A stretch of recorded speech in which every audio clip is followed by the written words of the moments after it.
श्रेष्ठ कुंभोद्भव गौतमार्य मुनीन्द्र देवार्जित शेखराय चंद्रार्क वैश्वानर लोचनाय तस्मै वकाराय नमः शिवाय। ओम नमः शिवाय। नमस्कार, स्वागत है आपका आचार्य वाणी में। मैं आचार्य विक्रमादित्य आपके साथ हूँ और आज का विषय हमारा है राहु महाराज। वृश्चिक राशि वालों के लिए राहु का प्रभाव अब बदलने वाले हैं। राहु का प्रभाव जो आपकी राशि के अनुसार से छठे भाव में चल रहा था और वो अब बदलने के बाद आपके पंचम भाव में आने वाले हैं। ये आपको विशेष तौर पर बहुत अच्छे से समझ लेना चाहिए। राहु महाराज जो आपके विशेष तौर पर जिस स्थान पर चल रहे हैं और वहाँ पर राहु का इतना दुष्प्रभाव तो नहीं था, लेकिन बृहस्पति महाराज जब से वहाँ पर आए हैं उन्होंने समस्याएं उत्पन्न कर रखी हैं। बृहस्पति के साथ जब से राहु की युति हुई, गुरु चांडाल योग बना, तब से ना बृहस्पति अच्छे हैं, तब से ना राहु अच्छे प्रभाव कर पा रहे हैं। ऐसे में अब राहु परिवर्तन का योग बना रहे हैं। वो परिवर्तन आपके लिए बहुत महत्वपूर्ण होगा। ऐसे में बहुत आवश्यकता है कि राहु को समझा जाए कि आपकी राशि में राहु कहाँ बैठे हैं, क्योंकि राहु को आमतौर पर ध्यान नहीं देते हैं लोग। बहुत सारे लोग तो राहु को ग्रह भी नहीं मानते हैं, है भी वो छाया ग्रह, चिंता ना करें। लेकिन एक बात समझ लीजिए, समस्त ग्रहों के अंतर्गत राहु सबसे ज़्यादा शक्तिशाली ग्रह है। आमतौर पे लोग इसको समझते नहीं हैं। कुछ लोग तो इस बात की उपेक्षा कर देते हैं कि सब तो ग्रहों के अंदर इनका नाम नहीं है, छाया ग्रह हैं, और एक ग्रह भी नहीं मानते हैं। बहुत सारे लोग छाया ग्रह के रूप में कर लेते हैं, लेकिन उसका प्रभाव कितना शक्तिशाली है कि पराशर को उठा के पढ़े। उन्होंने कहा कि नैसर्गिक दृष्टिकोण से सबसे ज़्यादा ताकतवर ग्रह राहु माना जाता है। आपने देखा होगा, आमतौर पर नृत्यपति आप देखते होंगे कि रात में पूरा आकाश मंडल जो है नक्षत्र तारों से, ग्रहों से आच्छादित होता है। आप खुली नेत्रों से आकाश की तरफ देखकर समस्त प्रकार के कॉन्स्टलेशंस को, समस्त प्रकार के नक्षत्रों को, ग्रहों को अपनी केवल इन नेत्रों मात्र से देख लेते हैं। टेलीस्कोप की बहुत सारी जरूरत नहीं होती है। लेकिन जब सूर्य उदय होता है तो वो समस्त चीज़ें ओझल हो जाती हैं, क्योंकि सूर्य अपने प्रकाश से सब चीज़ ओझल मान लेते हैं। तो सूर्य सबसे ज़्यादा प्रभावशाली ग्रह बन जाते हैं। इस सौरमंडल के पिता भी माने जाते हैं और सबसे ज़्यादा प्रभावशाली ग्रह माने जाते हैं, राजा माने जाते हैं। लेकिन राहु जो है वो सूर्य को भी ग्रास कर लेते हैं। ग्रहण देखा है ना आपने, ग्रहण कुछ देर के लिए सूर्य पर भी अपना प्रभाव कर देता है, उसको ग्रास में ले लेता है, ग्रहण लगा देता है। ग्रहण के समय पे सूर्य को भी, यानी सबसे ज़्यादा शक्तिशाली ग्रह कौन करता है? राहु करता है।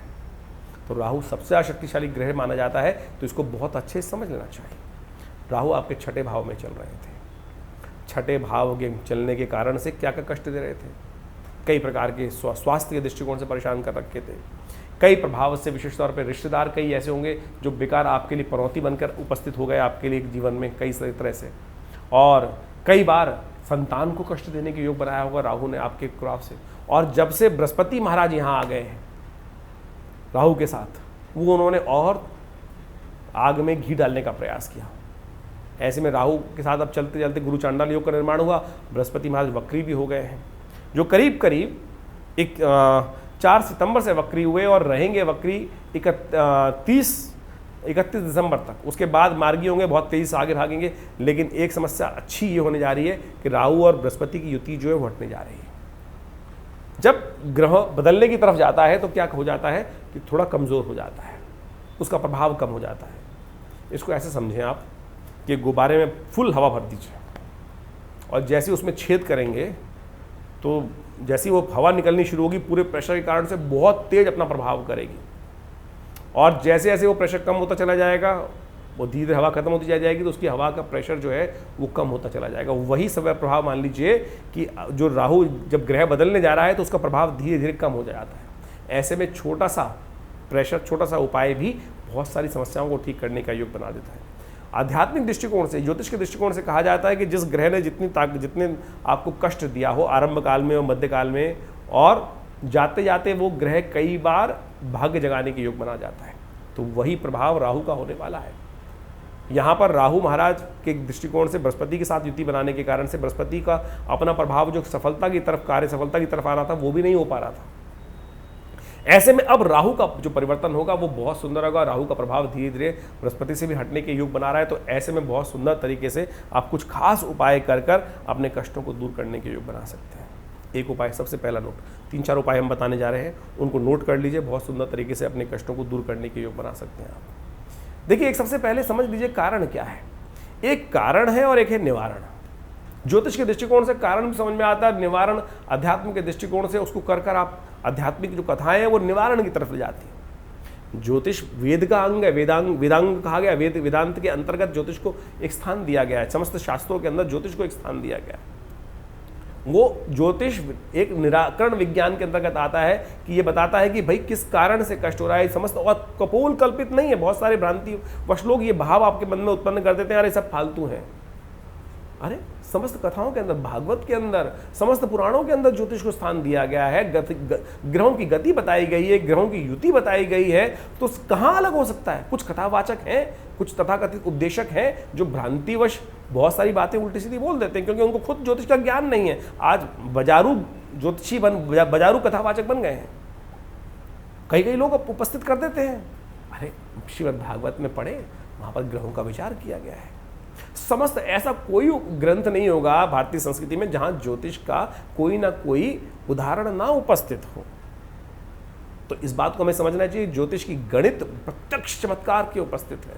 पंचांग ज्योतिष का ही तो चमत्कार है। तो आप समझे, तो जो लोग भ्रांति उत्पन्न करने का प्रयास करते हैं उन सब की भ्रांति हटाए। ज्योतिष प्रत्यक्ष विज्ञान है, और हमारे जो वेद के अंतर्गत उपनिषद इत्यादि हैं, वहाँ पर जो पुराण इत्यादि हैं, पुराणों में जो कथाएं हैं वो निराकरण की तरफ ले जाती हैं। वहाँ अनुभव बताया गया है, और उन्हीं अनुभव के माध्यम से हम आपको ये समस्त उपाय बताने का प्रयास करते हैं। सत्य मानिए ये उपाय चमत्कार करते हैं। हमने स्वयं देखा है हजारों लाखों लोगों के ऊपर कि वो उपाय बिल्कुल बहुत सुंदर करते हैं। अब राहु महाराज की युति अब जो हो गई है बृहस्पति के साथ, ये बदलने का योग बन रहा है, तो क्या उपाय कर लिया जाए? अब आपके लिए अच्छा है, क्योंकि कुछ दिन बाकी हैं। 30 तारीख को तो राहु बदल जाएगा। हमने कहा जाता हुआ ग्रह अशुभ प्रभाव जिसने दिया होता है, जाता हुआ कुछ ना कुछ शुभ देके जाता है। तो आप सुंदर तरीके से मान लें वो उपाय क्या करना है। काला श्वान, सुबह सूर्योदय से पहले पहले जहाँ भी काला श्वान दिखाई दे जाए उसको कुछ ना कुछ रोटी इत्यादि अवश्य अपने हाथ से डाल दें।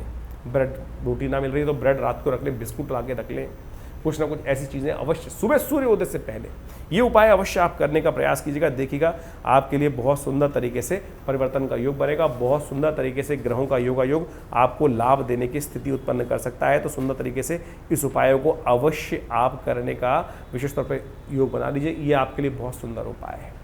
एक उपाय और नोट कर लीजिए, भगवान शंकर के मंदिर में जाकर शाम के समय कुशा थोड़ी पानी जल ले लीजिए, गंगा जल ले लीजिए, उसमें कुशा डाल दीजिए। कुशोदक के द्वारा भगवान शंकर का ओम नमः शिवाय का जप करते हुए उनका अभिषेक नित्य प्रति शाम के समय 5 मिनट 6 मिनट के लिए अवश्य करें। कुशोदक के द्वारा ओम नमः शिवाय, ओम नमः शिवाय।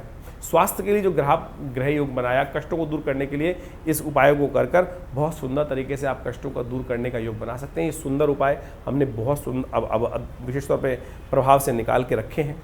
आप इन जाते हुए राहु प्रभावों को, अशुभ प्रभावों को दूर करने के लिए ये सुंदर उपायों का लाभ लेके देखिएगा। इस परिवर्तन से पहले आपके जीवन में कुछ ना कुछ परिवर्तन का योग अवश्य, शुभ परिवर्तन का योग ये ग्रह अवश्य बनाएंगे, कष्टों को दूर करने का योग बनाएंगे और बहुत सुंदर तरीके से लाभ देने के योग बनाएंगे। हमारा आश्रम दिल्ली में विवेकानंद योग आश्रम है। दिल्ली में बहुत बड़ा संस्थान है, पिछले करीब 70 सालों से कार्य कर रहा है। 1960 के दशक से ये आश्रम बना हुआ है। हमारे पिता आचार्य श्री केशव देव जी महाराज के सानिध्य में ये आश्रम स्टैब्लिश हुआ, और यहाँ बहुत सारे समाज की सेवा के कार्य किए जाते हैं, बहुत सारे सेवा भाव रखे जाते हैं। बहुत बड़ी गौशाला है आश्रम के अंतर्गत, बहुत भंडारे चलते हैं। रविवार को बहुत विशाल भंडारा होता है, मंगलवार के दिन सुंदरकांड का सुंदर पाठ होता है।